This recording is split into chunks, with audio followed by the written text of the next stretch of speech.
सभी का हमारे YouTube चैनल में वेलकम।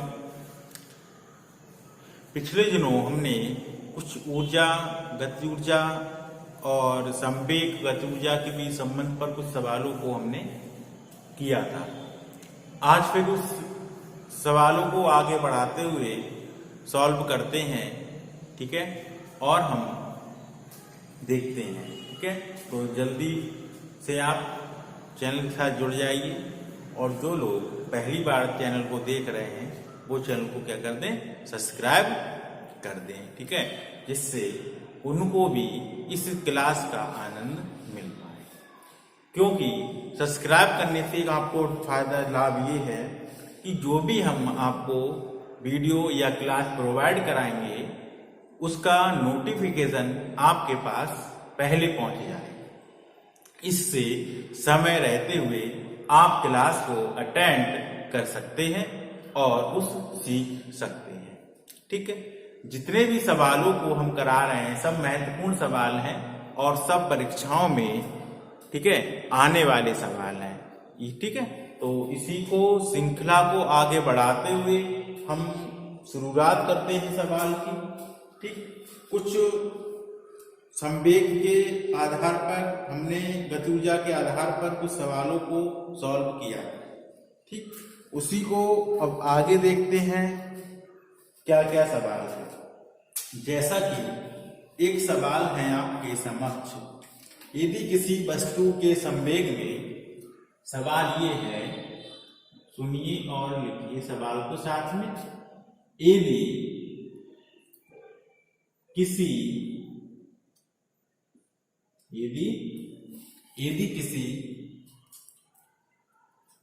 वस्तु के संवेग में, यदि किसी वस्तु के संवेग में 20% की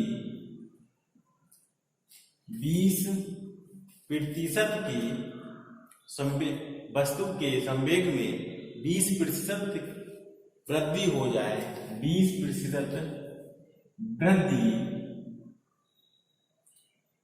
हो जाए तो वृद्धि हो जाए तो गतिज ऊर्जा में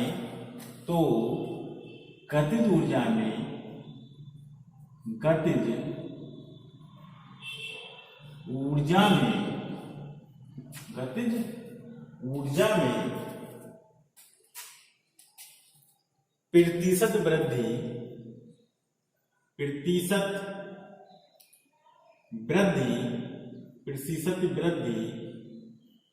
ज्ञात कीजिए। ये हमें सवाल को सॉल्व करना है, ठीक है। वो कह रहे हैं सवाल में कि यदि किसी वस्तु के संवेग में 20% की वृद्धि हो जाए तो गतिज ऊर्जा में प्रतिशत वृद्धि ज्ञात कीजिए। यानी गति ऊर्जा में पूछ रहे हैं कि वृद्धि कितनी होगी, ठीक। हम जानते हैं, वी नाउ दैट, सॉल्यूशन देखते हैं। वी नाउ दैट, हम जानते हैं कि k बराबर जो होता है ये होता है p² अपॉन 2m, यही होता है, ये तो होगा, ठीक। अब देखिए इसको हम सॉल्व करते हैं, k बराबर p² अपॉन 2m, ठीक।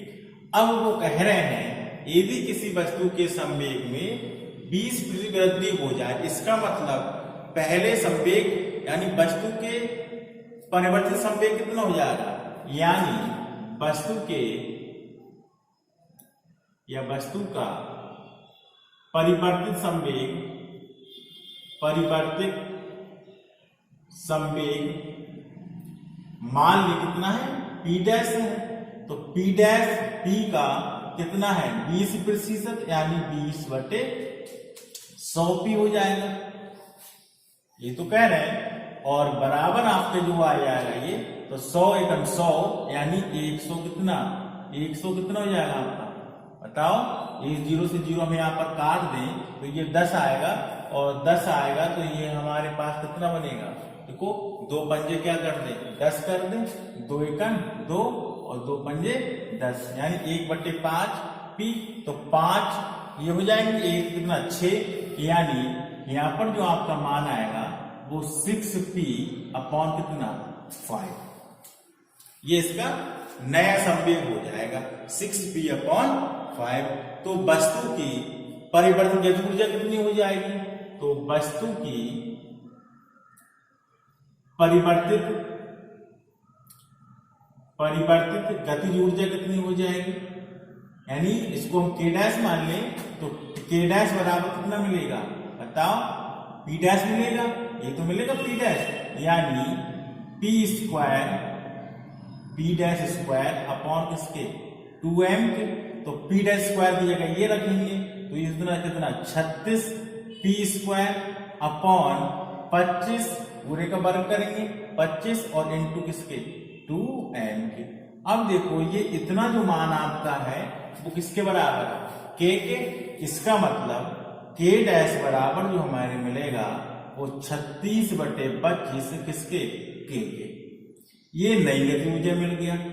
अब पूछ रहे हैं गतिज ऊर्जा में प्रतिशत वृद्धि कितनी होगी, ठीक है, तो गतिज ऊर्जा में प्रतिशत वृद्धि यानी k में प्रतिशत वृद्धि जो आपकी हो जाएगी वो हम क्या करें इसमें, तो देखो k डैश बटे k, ठीक, k डैश बटे k माइनस क्या कर दे 1 कर दे और इंटू क्या कर दे 100 कर दे, यानी इसके रेशियो में से इसको रेशियो क्या कर दे घटा दे, वहां क्या कर दे 100 कर दे, तो देखो प्रतिशत वृद्धि कितनी हो जाएगी 36/25, रेशियो लगाए इसको हम ऐसे भी लिख सकते हैं k डैश बटे k बराबर 36/25 माइनस 1 इंटू 100, ये बनेगा।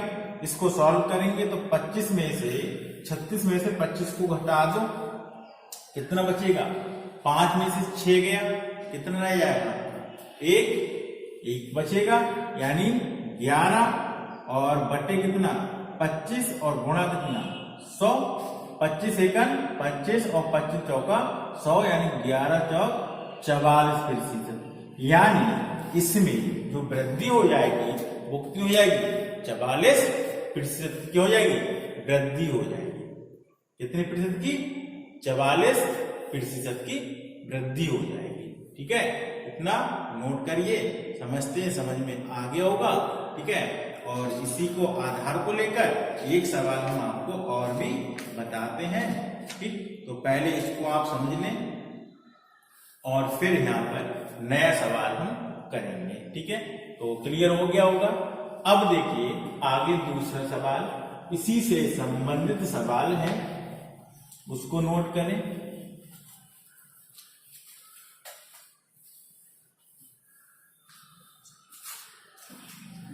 सवाल ये है, सेम इसी टॉपिक को लेकर हम सवाल को करते हैं और देते हैं तुम्हें। सवाल ये है, किसी पिंड का संवेग किसी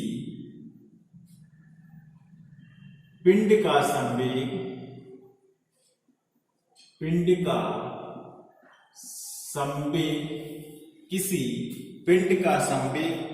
10% बढ़ जाने पर 10% बढ़ जाने पर किसी वस्तु का पिंड का संवेग 10% बढ़ जाने पर उसकी गतिज ऊर्जा में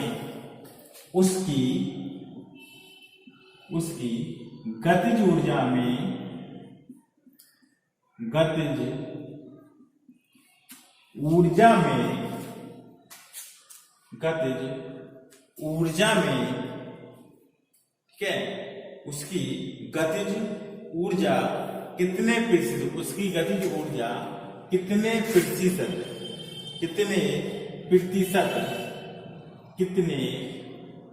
ठीक है, कितने प्रतिशत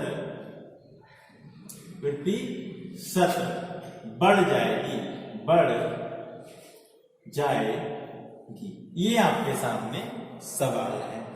ठीक है, वो कह रहे हैं किसी पिंड का संवेग 10% बढ़ जाने पर, ठीक है, उसकी ऊर्जा में कितनी वृद्धि हो जाएगी। यदि हम किसी वस्तु का संवेग को क्या कर दें, बढ़ा दें, कितने गुना, 10% बढ़ा दें। ठीक है, तो हमारे पास जो गति ऊर्जा होगी उसमें कितना, तो हम मान लें यहां पर, ठीक है, क्या मानेंगे, अभी जैसे हमने आपको अभी सोल्यूशन यहां पर कराया, ठीक उसी आधार पर हमें यहां पर इसको सॉल्व करना है। सॉल्व ये करना है, देखिए और समझने का प्रयास करिए। अभी हमने बताया कि प्रारंभिक माना, प्रारंभ में जो गति ऊर्जा होगी, प्रारंभिक गति ऊर्जा जो आपकी होगी, ठीक है, के का मान बराबर होता है p²/2m के। ये संबंध बताया था हमने तुम्हें। ठीक, अब देखिए यहाँ पे, अब बढ़ाकर कितना कर रहे हैं, 10%। इसका मतलब इसका परिवर्तित संवेग जो होगा वस्तु का, क्या होगा, परिवर्तित संवेग। परिवर्तित संवेग जो आपका होगा वो कितना हो जाएगा, p' मान ले तो p' p प्लस कितना, 10/100 इंटू p। तो 10 से 10 काटेंगे तो यहाँ कितना आएगा, 10 बचेगा। तो 10 और 1 11, यानी 11p बटे कितना, 10।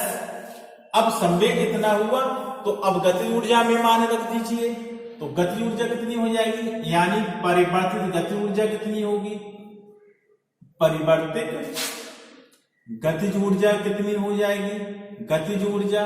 और इसको हम मान लें कितना, k', तो k' बराबर इसमें p², तो यहाँ क्या कितना, p' अपॉन किसके, 2m के। द्रव्यमान तो कांस्टेंट है यहाँ का, तो यहाँ पर लिख दें, तो 11 का वर्ग करेंगे 121 और बटे कितना 100 और कितना p² ये करेंगे और अपॉन में क्या रहेगा 2m। अब p² 2m यहाँ पर रखेंगे और हम केवल p' की जगह तो वैल्यू रखेंगे और p' की वैल्यू ये आपकी टोटल ये वैल्यू दे रखी है। समझ में आई बात।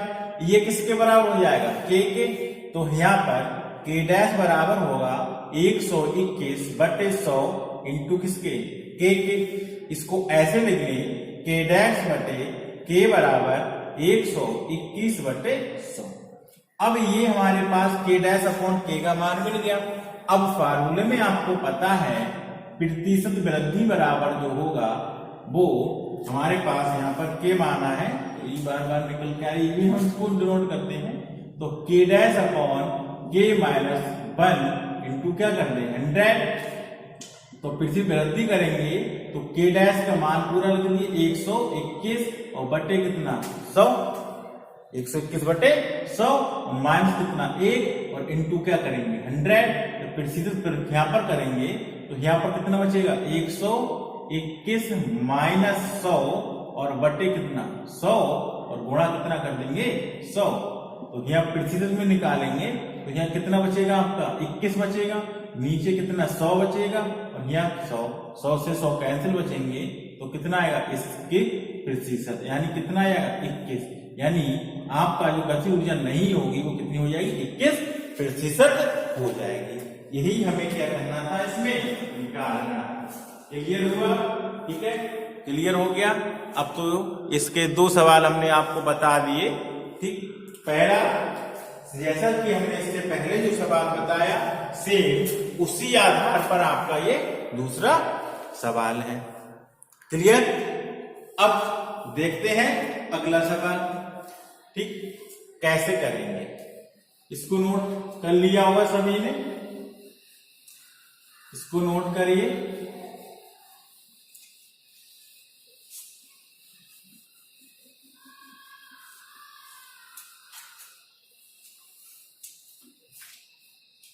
अगला सवाल ये है कि एक गोली जिसका द्रव्यमान 50 ग्राम है, क्वेश्चन नोट करिए पहले। एक गोली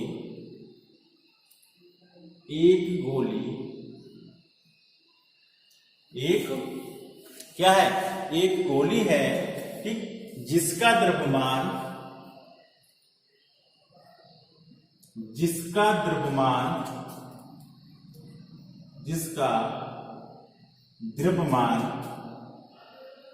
50 ग्राम है। कितना है? 50 ग्राम है। तथा जो 100 मीटर 1000 मीटर प्रति सेकंड तथा जो 1000 मीटर प्रति सेकंड 1000 मीटर प्रति सेकंड के वेग से मीटर प्रति सेकंड के वेग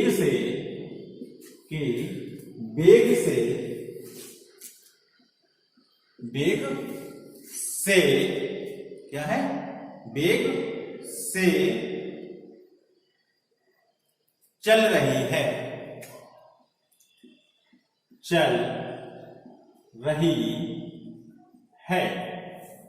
वेग से चल रही है।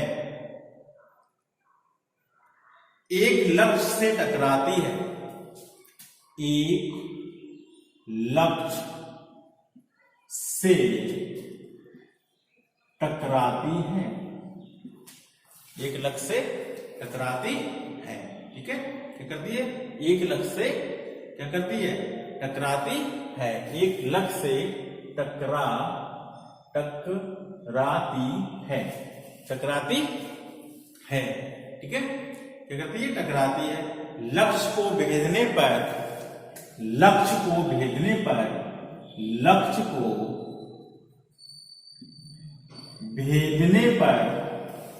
क्या करेंगे? लक्ष्य को भेदने पर गोली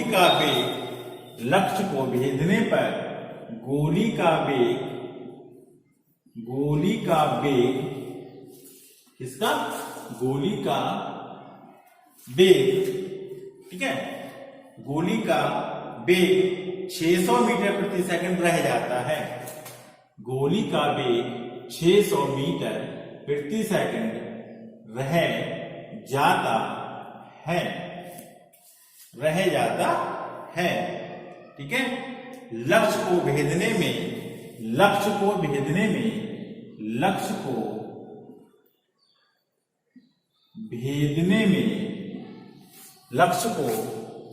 में ठीक है, खर्च हुई ऊर्जा की गणना कीजिए। भेदने में खर्च हुई ऊर्जा की गणना कीजिए। सवाल को समझें।